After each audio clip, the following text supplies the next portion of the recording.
Galovka. Mashinangizni motor qildirganingizda siz ko'p holatlarda galovka qo'ydirasiz. Galovka silinganda yoki bo'lmasam yonib ketganda, qizib ketganda albatta bu narsani almashtirasiz. Shuncha pul sarflab almashtirganingizga yarasha siz yaxshisini, sifatlisini, original mansuronigini qo'yishingiz kerak. Endi galovka haqida oldin ham video qilganmiz, batafsil gapirib o'tganmiz.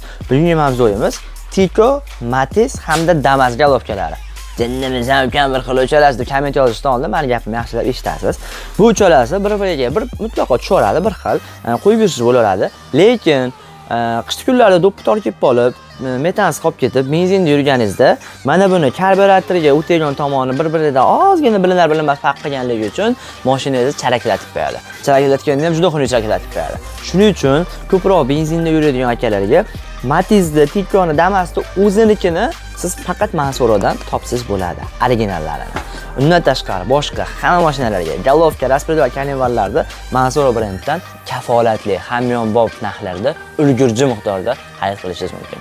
Mansuro bu kelajak brendi.